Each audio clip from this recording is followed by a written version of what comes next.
बुद्धिमान बकरी।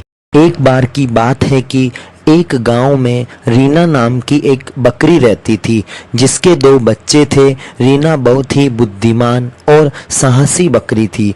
गांव के पास में एक जंगल था। बकरी को हमेशा डर रहता था कि उसके बच्चे गलती से जंगल में ना चले जाएं, इसीलिए वह उन्हें समझाती रहती थी।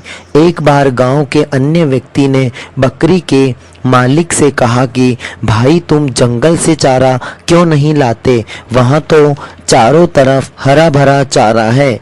उसकी ये बात सुनकर बकरी का छोटा सा बच्चा सुन रहा था। उसने हरे चारे का नाम सुनते ही अपना सुध बुद्ध खो दिया और वह चुपके से जंगल में चला गया। वह जंगल में कुछ आगे बढ़ चुका था, तभी बकरी को इसकी खबर मिली और वह तुरंत उसे ढूंढने के लिए निकल पड़ी।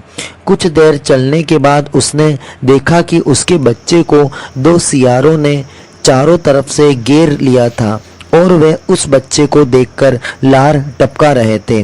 तभी उसकी नज़र बकरी पर पड़ी और वह बोले, अरे वाह, 250 ग्राम पर 5 किलो फ्री। आज तो बर्थडे पार्टी पूरी हो जाएगी। यह कहकर वह हंसने लगे। तभी बकरी आगे बढ़ी और हंसकर कहा, तुम्हें क्या लगता है कि मैं पागल हूँ जो इस जंगल में घूम रही हूँ? मुझे शेर राजा ने देख लिया था और कहा था कि जब तक मैं ना आऊँ तब तक तुम इस जंगल से बाहर नहीं जाओगी। यह सुनकर वह दोनों सियार डर गए और बोले, हम कैसे मान लें? ठीक है, मत मानो, बकरी ने जवाब दिया। शेर राजा गेंडे महाराज को हमारी निगरानी के लिए रखा है। गेंडा सियार को देखकर घबरा गया था, इसीलिए वह उन्हें देख रहा था। यह देखकर सियार दूसरे सियार से बोला, हाँ यार, गेंडा तो सचमुच हमारी ही तरफ देख रहा है और लगता है कि यह इसकी निगरानी कर रहा है। तुम जानते हो कि शेर राजा का निवाला छीनना मतलब उसका निवाला बनना है। मैं तो कहता हूँ भागो यहाँ से। इतना कहकर वह दोनों वहाँ से भाग जाते हैं। बकरी भी अपने बच्चों को लेकर भागती हुई जंगल से बाहर जाना चाहती है, पर थोड़ी ही दूरी तय करती है कि उसे सचमुच शेर राजा उसके रास्ते में आ जाते हैं। उन्हें देखकर कहता है, वाह, क्या लाजीज खाना है, मजा आ जाएगा।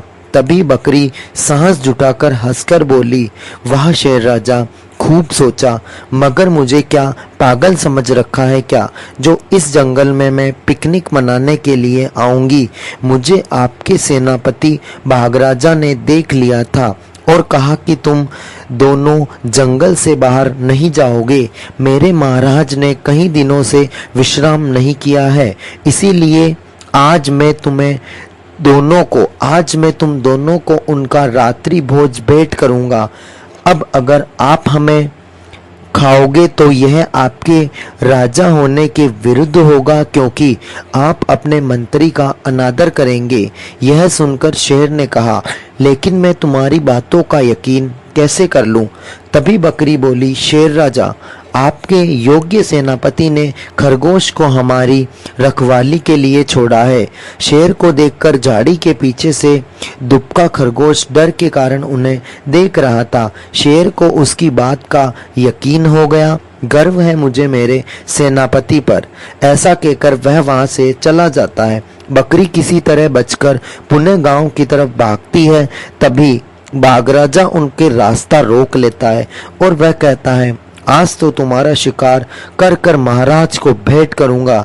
यह सुनकर बकरी बोली, वाह, क्या राजा का सेनापति और का प्रेम है, एक दूसरे के बारे में कितना सोचते हैं। बाघराजा बोला, क्या मतलब? बकरी बोली, सेनापति महाराज, थोड़ी अकल मेरे पास भी है। मैं इस जंगल में आम खाने तो आऊंगी नहीं। मुझे शेर राजा ने देख लिया था। उनका हुक्म है कि मैं इस जंगल से बाहर तब तक ना जाऊं तब तक शेर राजा ना कहे। उन्होंने कहा कि आज मैं मेरे सेनापति से उसकी कर्तव्य निष्ठा का उपहार पूरे जंगल के सामने दूंगा। यह सुनकर बाघ मन ही मन खुश हो गया। बकरी की बात सुनकर बाघ बोला, लेकिन तुम जैसी राह चलती बकरी की बात मैं कैसे मान लूं? वह बोली, मत मानो, लेकिन जरा उस बिल्ली को देखो जिसको शेर राजा ने हमारी निगरानी के लिए छोड़ा है। बिल्ली डर से उन्हें देख रही थी। यह देखकर गदगद चीता बोला, मैं तो तुम्हें शेर राजा को भेंट करना चाहता था, पर चलो अच्छी बात है कि तुमको मैं ही खाऊंगा। और इतना कहकर वह हंसता हुआ चला जाता है। भाग के जाते ही बकरी बच्चे के साथ दौड़ती हुई तब तक नहीं रुकती जब तक कि वे अपने गांव में अपने दूसरे बच्चों के पास ना पहुंच जाती, और आखिरकार बकरी अपने गांव घर पहुंच जाती है। तो इस कहानी से हमें ये शिक्षा मिलती है कि मुश्किल से मुश्किल या बड़े से बड़े संकट में भी हमें धैर्य से काम लेना चाहिए। बुद्धि और विवेक से बड़ा संकट टल जाता है। तो गाइज, मिलते हैं किसी नई कहानी में। तब तक के लिए जय हिंद, जय भारत।